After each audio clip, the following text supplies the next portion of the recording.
and Judaism, whatever, most of these religions, they are for the hereafter. They said you be good so that you get heaven in the hereafter or whatever, but they don't have barely any regulation for this life.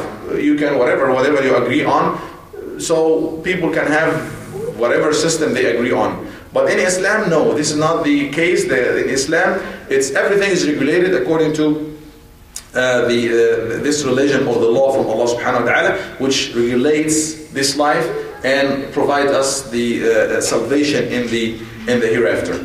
Al-Hidayah, he's talking about Prophet Muhammad sent to the guidance of people. Ulama would mention 4 types of guidance actually. Guidance in what sense?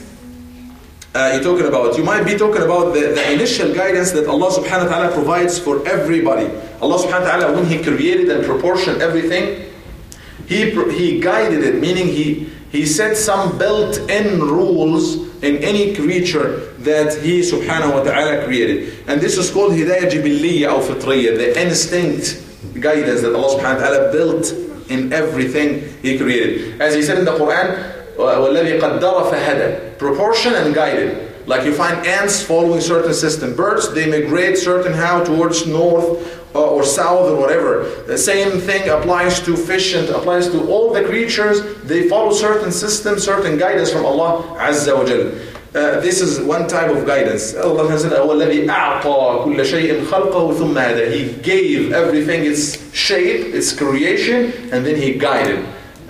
Meaning He gave it the system, the way to live. Sun, following a certain system, it's guided. It shouldn't be, it's not going haphazardly like this. No, it's guided. It should be guided. Nothing can go in this very sophisticated system with no rule.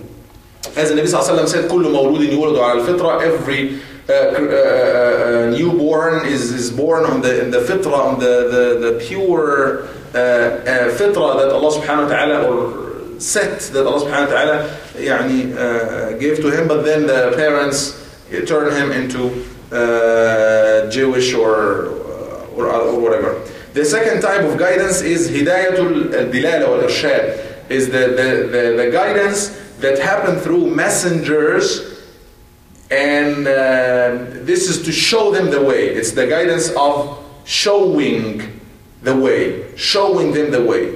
So everybody who received the message from messengers or the scriptures, he is shown the way. وَهَدَيْنَاهُ النَّجِدَيْنِ, or وَإِنَّكَ لَتَهْدِي إِلَى صِرَاطٍ مُسْتَقِيمٍ. As Allah subhanahu wa ta'ala said, and you prophet, talking about Muhammad sallallahu alaihi wasallam, and you, verily you, guide to a straight path. Meaning what? That the Prophet sallallahu alaihi wasallam showed them the way. He showed the disbelievers and believers, he showed everybody the message clearly. This is a type of guidance. Then comes a deeper level of guidance, which is Hidayatul Tawfiq wal-I'ana, the guidance of support, giving support. Then Allah subhanahu wa ta'ala might give certain people a special guidance to accept. Like the difference between this type and the previous one is the previous one, prophet or Allah shows them the clear way. But who would accept that? It's only those who Allah subhanahu wa ta'ala will give support and give and help them to follow the right way. So this is those who follow. And this is what described by Allah subhanahu wa ta'ala, إِنَّكَ لَا تَهْدِي مَنْ أَحْبَبْتَ. Yani Nabi sallallahu alayhi wa sallam is described in two different ayat. In one ayah he said, verily you are a guide to the straight path. In the other ayah Allah subhanahu wa ta'ala said, you do not guide whomever you like. ولكن الله يهدي من يشاء. But it is Allah subhanahu wa ta'ala, rather it's Allah subhanahu wa ta'ala who guides. What does it mean? Oh, there's no contradiction in the Quran. But actually the two ayat are talking about two different types of guidance. The first one is the guidance of showing them the way. The second guidance, that's what Allah subhanahu wa ta'ala said, you are a guide, meaning you show them the way. The second ayah said, you don't have this guidance. It's Allah subhanahu wa ta'ala who can guide. Meaning what? You do not make them follow the way. It's Allah subhanahu wa ta'ala who can make them follow the way. Like the Prophet sallallahu alaihi wasallam, he made it clear to his uncle, this is the right way, and he showed them. But at the end, Abu Talib, the uncle of the Prophet sallallahu alaihi wasallam, he did not want to follow. And he died like this. So he was given the guidance of showing the way. He was shown the way, but he did not follow it. He did not get the third type of hidayah, which is the support and success to follow it. The final type of guidance, this is in al-akhirah, where it's only for the believers. Believers would know where they're going. Like in Ard al-Mahshar, after resurrection, nobody knows nothing. Nobody knows anything. What's going on? Which way to go? It's all like flat land that everybody is waiting. It's dark, very dark. You do not see nothing. Believers would be guided. They would know where they're going. يوم ترى المؤمنين والمؤمنات يسعى نورهم. On that day you will see the believing men and women, they will be having light.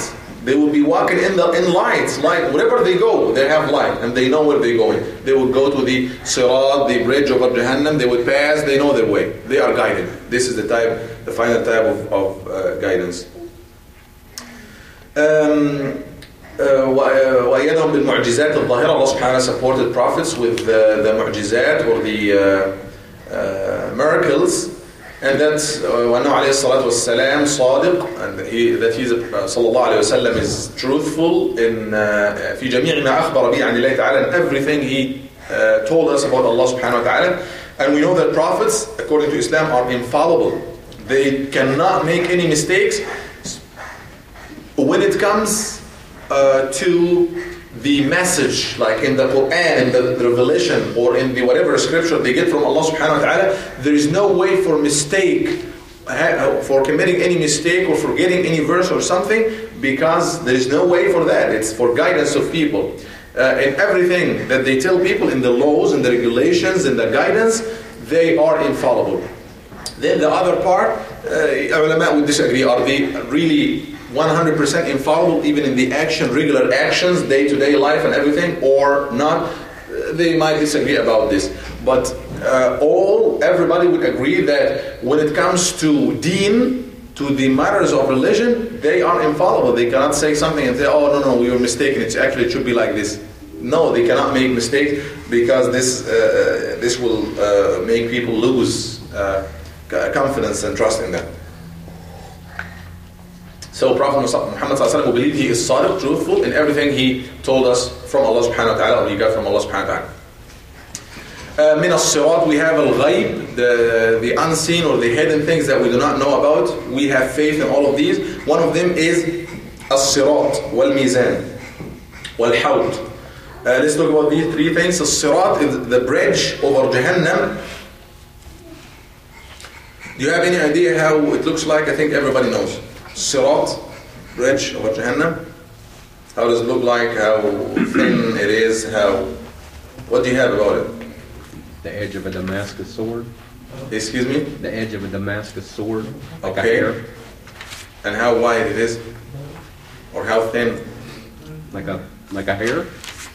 Yes, it's thinner. يعني أدق من الشعر. Thinner than the hair. And sharper than the edge of a sword. Sharper.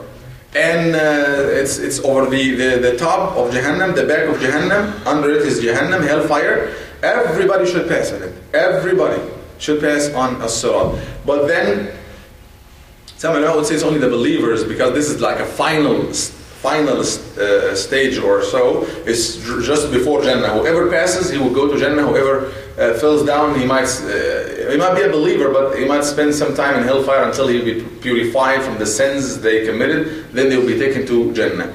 So this is a sirat, which is like a bridge, jisr ala Jahannam and so on. And it's, as we mentioned, thinner than the hair and sharper than the sword.